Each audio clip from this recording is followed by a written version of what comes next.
भारत की आन बान शान और देश की आजादी का प्रतीक लाल किला न जाने कितनी ऐतिहासिक घटनाओं को खुद में समेटे देश की राजधानी के केंद्र में आज भी अपनी भव्यता और विशालता कायम किए खड़ा है, जिसकी विशालता और सुंदरता को देखने आज भी दुनिया के कोने कोने से लोग आते हैं। यह सिर्फ लाल पत्थर से बनी कोई इमारत नहीं, यह भारत की समृद्धि और शान का प्रतीक है। इसकी महानता और विशालता का अंदाजा इसी बात से लगाया जा सकता है कि भारत का सर्वोच्च शक्तिशाली व्यक्ति पीएम ऑफ इंडिया 15 अगस्त को इसी की प्राचीर से तिरंगा फहराकर देश की आजादी का उत्सव मनाता है। देश में सैकड़ों इमारतें और किले बने, मगर राजधानी के दिल में बने इस किले की सुंदरता और भव्यता का कोई मेल नहीं। सन 1627 ईस्वी में जब बादशाह शाहजहां ने गद्दी संभाली, तब देश में अमन चैन था। बादशाह कला प्रेमी था, उसको बड़ी बड़ी इमारतें बनवाने का शौक था। शुरुआत में मुगलों की राजधानी आगरा हुआ करती थी, तब शाहजहां राजधानी को आगरा से दिल्ली ले आया। शहर बसाने के लिए तालकटोरा बाग और रायसेना पहाड़ी का चुनाव किया, मगर बादशाह के सलाहकारों ने यमुना के किनारे खुले मैदान को किले के निर्माण के लिए सही बताया।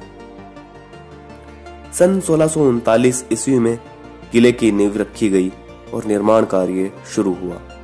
9 सालों तक मजदूरों कारीगरों की कड़ी मेहनत के बाद सन 1948 में लाल किला बनकर तैयार हो गया। इसी किले के सामने शहर शाहजहानाबाद बसाया गया, जिसे आज दिल्ली कहा जाता है। जब किले का निर्माण पूरा हुआ तब बादशाह काबुल में था। निर्माण की खबर मिलने पर बादशाह दिल्ली के लिए रवाना हो गया। बादशाह के प्रवेश के लिए यमुना के सामने दरियाई दरवाजा चुना गया। राजा के आगमन पर किले में एक भव्य समारोह हुआ, जिसकी सजावट आलीशान थी। किले के 5 दरवाजे थे, लेकिन लाहौरी दरवाजा मुख्य दरवाजा रहा। इस दरवाजे का रुख लाहौर की तरफ है। लाहौर, जो आज पाकिस्तान में है, आजादी से पहले भारत के मुख्य शहरों में से एक था, इसलिए इसे लाहौरी दरवाजा कहा जाता था। लाहौरी दरवाजे से प्रवेश करते ही छत्ता बाजार शुरू होता है, जिसे मीना बाजार भी कहा जाता है। इसे बादशाह ने अपनी रानियों के लिए बनवाया, जहां पुरुषों का जाना मना था। इस बाजार में सिल्क, मखमल से बने कीमती कपड़े और सोने चांदी से बने जवाहरात और महलों की सजावट का खूबसूरत सामान मिलता था। आज यह ऐतिहासिक बाजार सैलानियों के लिए आकर्षण का केंद्र बन गया है। किले के दक्षिण में दिल्ली दरवाजा है, जो जामा मस्जिद की तरफ है। बादशाह इसी दरवाजे से नमाज पढ़ने मस्जिद जाया करता था, जो आज आम लोगों के आने जाने के लिए बंद है। और दरियाई दरवाजा, जो नीचे की तरफ यमुना नदी में खुलता है, हमेशा के लिए बंद कर दिया गया। करीब 250 एकड़ में फैले इस किले की दीवारें यमुना की तरफ 60 फुट ऊंची और सामने की दीवार 110 फीट ऊंची है।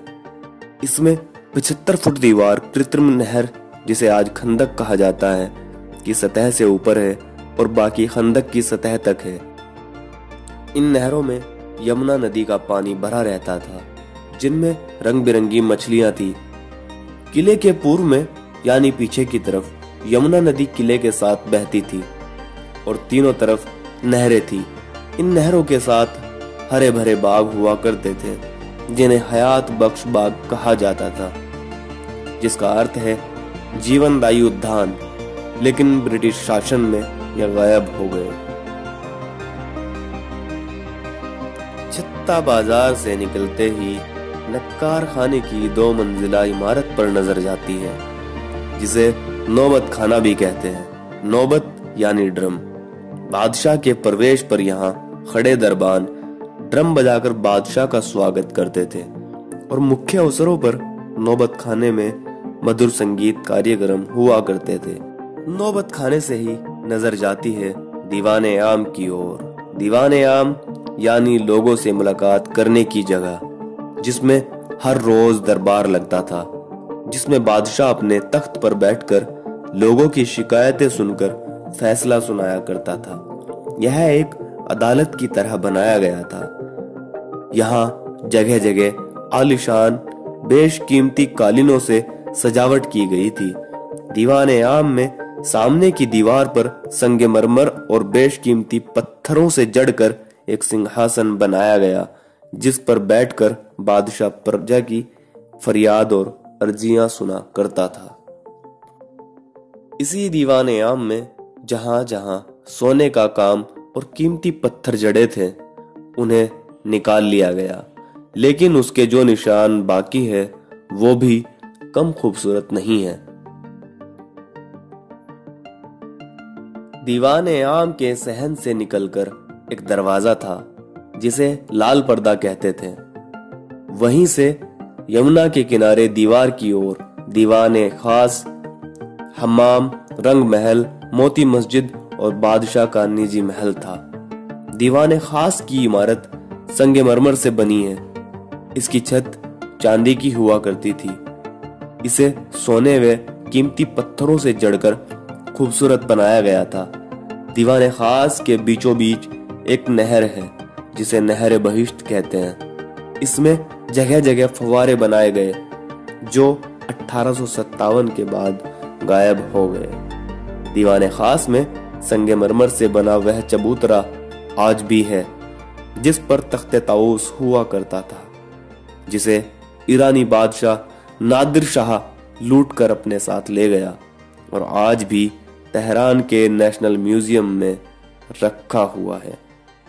इसी में ही हिंदुस्तान का बेशकीमती हीरा कोहिनूर हुआ करता था, जिसे अंग्रेज लूटकर अपने देश ले गए, जो आज भी टावर ऑफ लंदन इंग्लैंड में रखा हुआ है। इसी दीवाने खास में लिखा है, अगर फिरदौस बर रूए ज़मी अस्त, अमी अस्तो अमी अस्तो अमी अस्त, यानी अगर जमी पर कहीं जन्नत है तो यही है, यही है, यही है। तख्ते ताऊस हीरे जवाहरात से जड़ा सिंहासन था, जिसमें ठोस सोने के 6 पाए थे। इसमें मोतियों और नीलम से जड़े 2 मोर थे।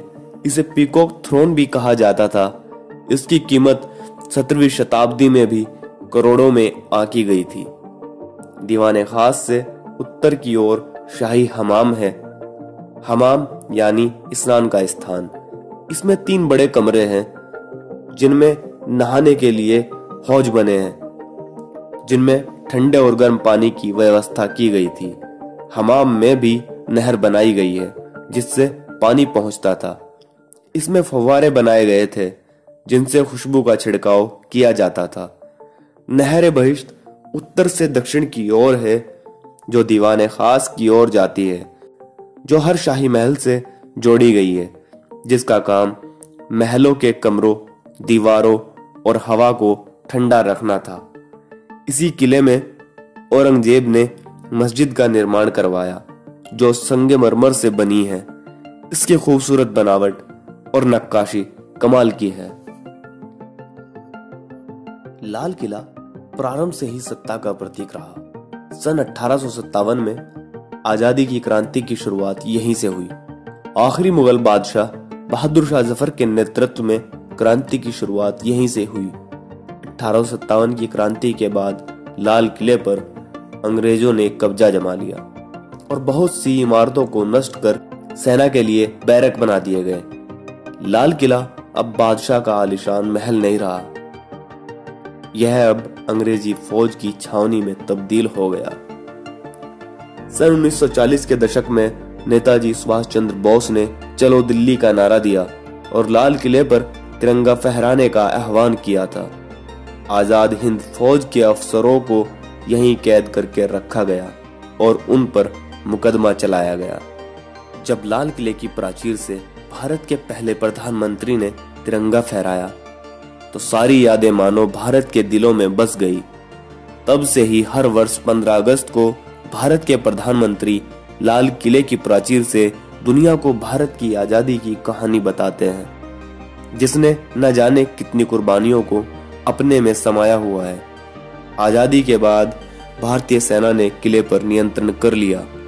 तब से लाल किला सेना की छावनी की तरह इस्तेमाल किया गया, किंतु 2003 में सेना ने इसे खाली कर दिया और एक समारोह में पर्यटन प्राधिकारियों को सौंप दिया। इस समारोह में रक्षा मंत्री जॉर्ज फडणवीस ने कहा कि सशस्त्र सेनाओं का इतिहास लाल किले से जुड़ा हुआ है, पर अब हमारे इतिहास और विरासत के पहलू को दुनिया को दिखाने का समय है। इस ऐतिहासिक किले को वर्ष 2007 में यूनेस्को द्वारा विश्व धरोहर स्थल की सूची में शामिल कर लिया गया। देश की जंगे आजादी का गवाह रहा लाल किला मुगल कालीन वास्तुकला, सृजनात्मकता और सौंदर्य का अनुपम और अनूठा उदाहरण है।